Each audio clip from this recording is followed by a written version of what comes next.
Olá família, sejam todos bem-vindos ao LM Studio.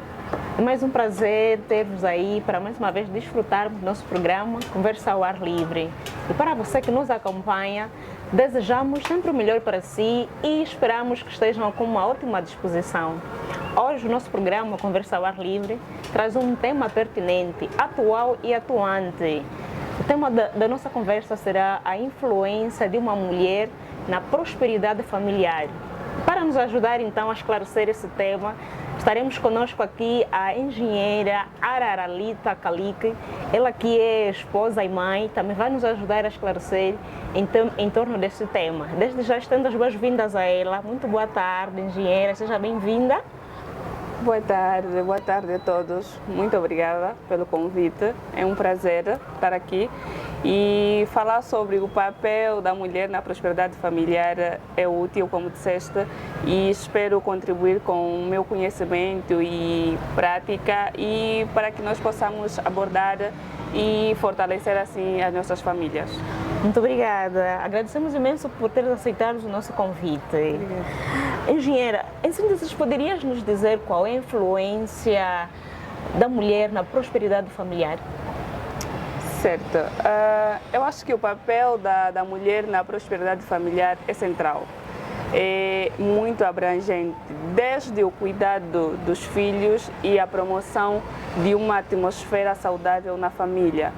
Hoje, o papel da mulher não cinge-se simplesmente no cuidado do lar em termos domésticos, mas desde a passação de valores para os meus filhos, desde criar um ambiente saudável para o meu marido, influencia diretamente naquilo que eles vão ser na rua, na escola e em qualquer lugar.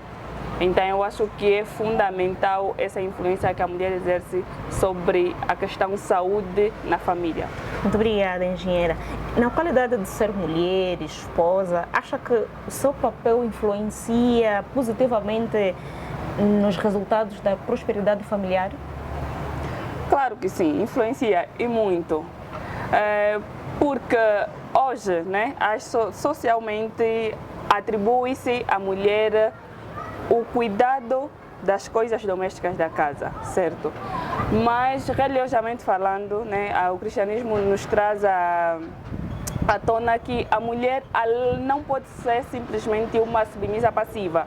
Mas quando eu medito em Provérbios 31, onde ele te diz que a mulher virtuosa, ela analisa um campo e compra-o, ele está querendo sugerir que além de eu cuidar da minha casa, eu tenho também autonomia para criar prosperidade em casa e para alargar aquilo que são as benefícios da minha família. Então, como eu me posiciono, como eu me comporto dentro de casa, influencia diretamente na saúde emocional dos meus filhos, no futuro que eles vão ser como pessoas, mulheres e esposos, influencia em como meu marido me enxerga, porque quando eu sou uma mulher que cria uma atmosfera em casa de forma saudável, meu marido terá prazer em ficar em casa. Hoje por hoje nós notamos alguns homens que saem do trabalho e preferem ficar na rua. Não voltar para casa, por quê? Porque encontra uma mulher ranziza e a Bíblia diz que é melhor que eu viva com um urso esfomeado do que com uma mulher má. Então, como eu vou influenciar de forma positiva, sendo uma mulher calma, sendo uma mulher que cria uma atmosfera saudável, sendo uma mulher que apazigua o lar, cuida da casa, porque a nossa casa é o nosso altar. Então, como eu vou cuidar dele, vai influenciar diretamente em como todo mundo vai estar lá aconchegado. Então, sim, a mulher influencia de forma positiva. Eu particularmente faço um esforço para que a minha casa seja mesmo um verdadeiro lar e que haja prosperidade a todos os níveis, desde o mais pequeno ao meu marido. Muito bom, isso deve ser agradável para a sua família, né? Muito. E quais são os riscos de se ter resultados negativos na família? Eu acho que os resultados negativos advêm do empoderamento errôneo. Porque hoje as mulheres confundem muito o empoderamento com o feminismo e acabam vestindo-se de um empoderamento egocêntrico, um empoderamento que está centrado somente nela. E quando eu me fixo no empoderamento egocêntrico, eu vou criar uma destruição equitativa em casa. Vamos trazer aqui muitos riscos na família. Por quê? Porque quando eu estou a olhar só para mim, eu esqueço os demais. Estou preocupada com a minha saúde, sou emocional, sou uma pessoa egocêntrica. Não vejo as necessidades do meu marido, do meu filho, por exemplo. Para que haja saúde no lar, por exemplo, nós devemos estar bem, eu e meu marido. E quando eu acho que eu tenho autonomia para fazer as coisas de acordo com a minha vontade, eu acabo ignorando a outra parte. A outra parte fica ignorada e não conseguimos criar um ambiente salutar e não conseguimos tomar decisões que vão proporcionar comodidade para todos de casa. Então, é preciso que as mulheres entendam. Não podem vestir-se de um empoderamento egocêntrico, não podem usar do feminismo. Tipo, você sendo submissa não te torna reduzida em nada. Você está a salvaguardar o lar, está a criar uma atmosfera saudável. Quando você entende que o empoderamento te dá autonomia e te faz perceber que é sobre igualdade de gênero, é sobre igualdade de direitos, é sobre igualdade, é sobre respeito mútuo, você vai criar um ambiente saudável e não acomatar esses aspectos negativos que acabam destruindo, porque quando eu visto-me muito do feminismo e ignoro a autoridade do meu marido, as crianças vão olhar para isso. Qual é o exemplo que eu vou passar para os meus filhos? As meninas vão aprender que quem manda em casa é a mulher. Então, quando ela crescer, vai crescer com isso. E se o meu marido tiver o mesmo punho cerrado, nós vamos estar aqui numa luta de poderes e cria uma confusão, uma guerra em casa. Logo, é muito negativo e prejudica a tal maneira emocional das crianças todas. Muito bom. E hoje é muito comum falarmos do empoderamento feminino e a Angela tocou muito bem neste assunto. Será que este fator pode ser prejudicial para a família? Como eu disse a princípio, o empoderamento só é prejudicial quando ele é levado no campo do feminismo. O empoderamento só é prejudicial quando é pautado nos meus desejos, no eu simplesmente. Porque a ideia de empoderamento é dar à mulher a liberdade de ela escolher como vai ser mãe, como vai ser profissional. O empoderamento, a ideia é que a mulher tenha palavra, que a mulher tenha voz. Então, o empoderamento, no verdadeiro sentido, o empoderamento genuíno, é um impulsionador para a família. Por quê? Porque quando eu sou uma mulher empoderada, eu vou ser saudável emocionalmente. E quando eu sou saudável emocionalmente, tudo em casa está bem. Eu sou uma mulher calma, que entende os limites, que olho para as guerras dos meus filhos pequenos e como eu estou resolvida comigo mesma, eu falo, não, isso é próprio da idade, isso é próprio disso e tudo mais. Quando uma mulher é empoderada, ela tem autonomia de escolher a profissão que vai seguir. E quando eu tenho a possibilidade de escolher a profissão que eu vou seguir, eu acabo ajudando de tal maneira a minha casa financeiramente, porque imagina que temos 2 salários em casa, porque eu tenho essa autonomia, porque antigamente nós víamos muito bem e ainda há algumas sociedades que tratam desse jeito, que a mulher só fica em casa, a mulher só cuida dos deveres domésticos. Mas hoje, se eu trabalho fora de casa, eu tenho uma renda adicional para casa. Exato. Então, isso é uma vantagem para casa. E o empoderamento também acaba dando uma vantagem, porque é exemplo para as futuras gerações. Imagina numa casa onde a mulher tem voz, onde a mulher tem autoridade.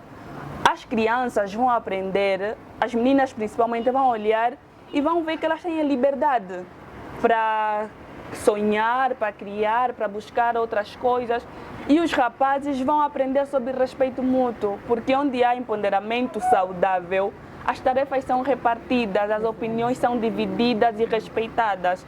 O meu marido olha para mim como uma mulher empoderada e respeita as minhas opiniões.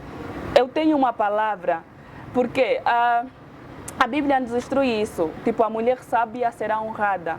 Uma mulher empoderada é uma mulher sábia, que quando eu dar uma opinião, o meu marido vai ouvir, porque é uma opinião com sabedoria. Então, o empoderamento, se não for entendido de forma errônea, ele não é prejudicial. Ao contrário, ele é impulsionador para a prosperidade familiar. Muito obrigada, engenheira. Mas, continuando na senda do empoderamento, hoje parece que a sociedade está doentia. Muitas mulheres excessivamente mostram-se empoderadas. Por que será? Não são notadas, não são vistas, não são ouvidas. Por isso esse excessivo empoderamento? Aqui é uma faca de dois gumes. Por um lado, é bom, né, que as mulheres se empoderem, é muito bom. Mas, por outro, tem mesmo esse fator. Tipo, as mulheres internalizam muitas dores e sentimentos. Há mulheres por aí com muitas dores ocultas. E quando eu tenho muitas dores, eu acabo inflamando em algum momento e eu vou explodir. E é dali onde advém eu nem chamo mesmo de empoderamento, eu chamo mesmo de feminismo. Desculpem minhas mulheres. Mas não é empoderamento, é mesmo o feminismo, porque vamos considerar como uma revolta das mulheres.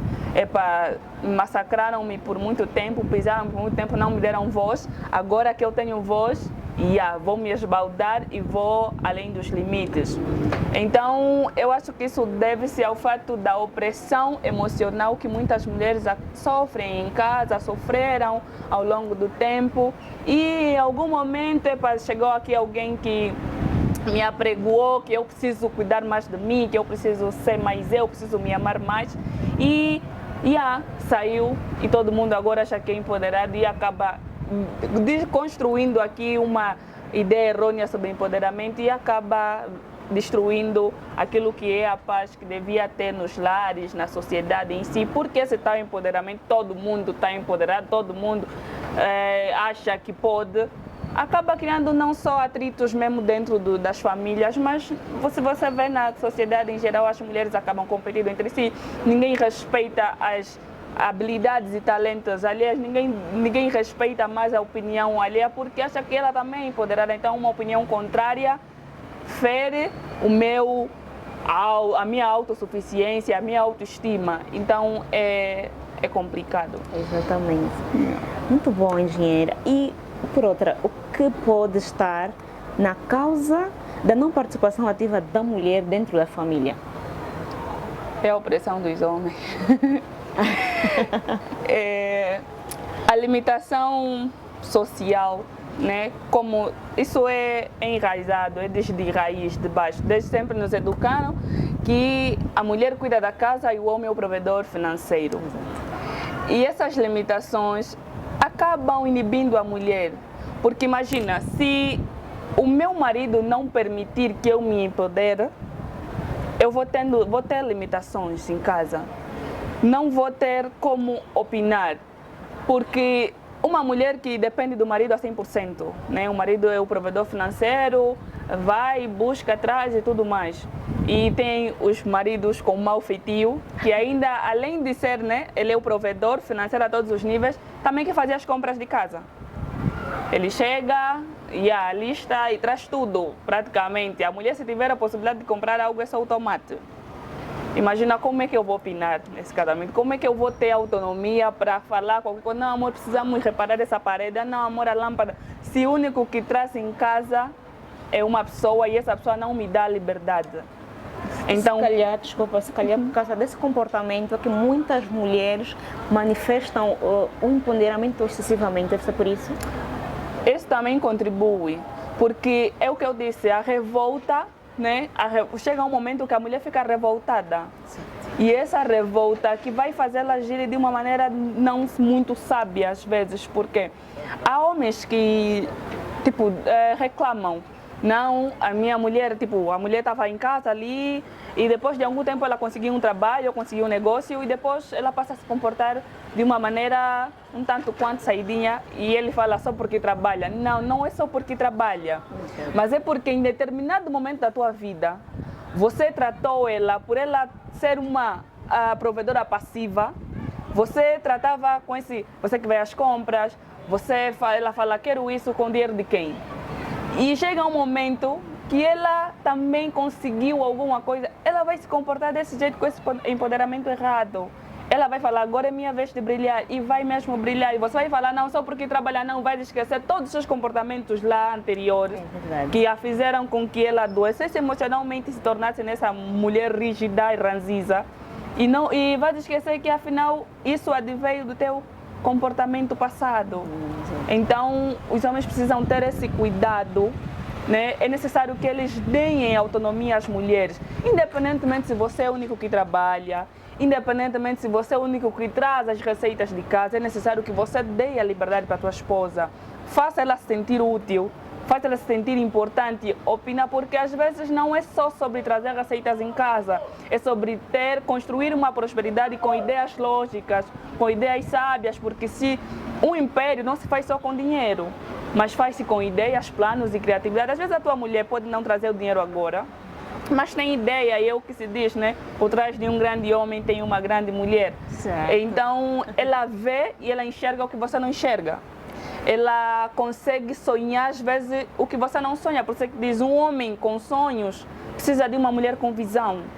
Mas para isso acontecer, os homens precisam dar essa liberdade para as mulheres. Os homens precisam respeitar as mulheres, porque a Bíblia quando nos diz, amem a vossas esposas, o amor tem engloba tudo isso, o respeito, a liberdade que você dá para a pessoa, o valor que você dá para a pessoa. Então, se você quer ter uma esposa que contribui de alguma maneira, você precisa construir, porque nós temos os parceiros que nós construímos. Você tem a mulher que você constrói, você tem o marido que você constrói. São as tuas ações que vão construir o parceiro que você tem ao teu lado. Exatamente.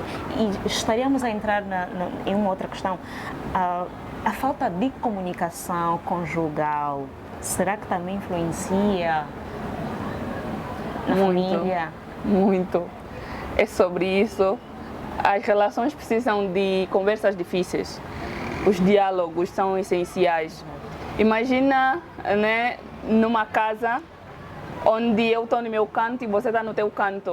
Como é que nós vamos tomar as decisões importantes da família? Não tem como. Como é que nós vamos conversar sobre os valores das famílias? Como é que nós vamos conversar sobre um erro que o nosso filho cometeu? O meu marido defende muito algo. Ele fala que as conversas precisam ser esgotadas.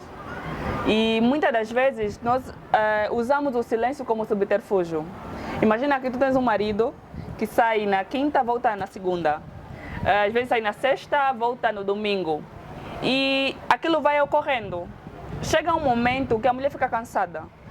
E ela diz, já não vou falar mais. Não vou falar mais nada porque não quero me estressar, a minha cabeça vai doer. Só que eu costumo dizer também que o silêncio não pune. Porque nós usamos o silêncio para punir a pessoa.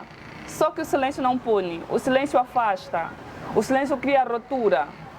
Porque quando eu fico no silêncio, eu fico no meu canto, vai criar ali uma barreira.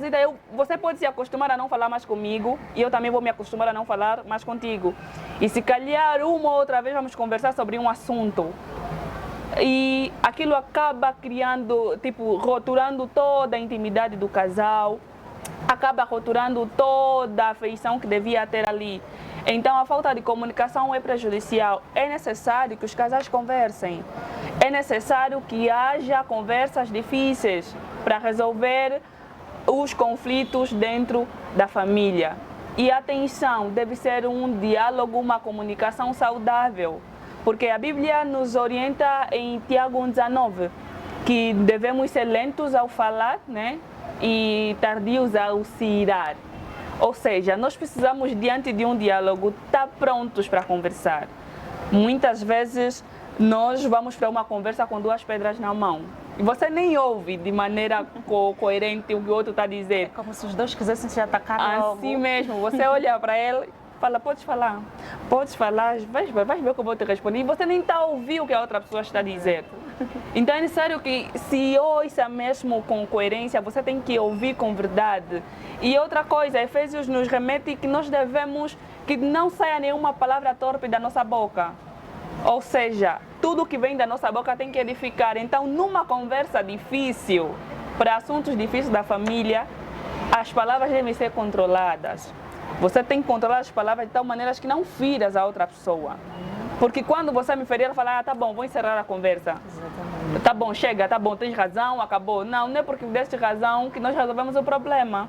Então a falta de comunicação rotura, sim senhora, a saúde da família e consequentemente a prosperidade, porque só a prosperidade onde há paz, só a prosperidade onde há coesão, onde há passação de valores, afetos e trocas de carícias e tudo mais. Exatamente. E nesse caso, como é que os casais devem agir em situações adversas? Conversar. Conversar é a base de tudo. Exato. Mas não é só conversar, é uma conversa sincera. Uma conversa com o intuito de resolver mesmo. Por quê? Porque na maior parte das vezes, quando nós vamos conversar, é porque eu quero apresentar o meu ponto de vista. Eu quero ganhar sempre a razão. Não, eu só fiz isso porque você fez. Exato. Não, eu só estou a me comportar assim porque você se comportou assim.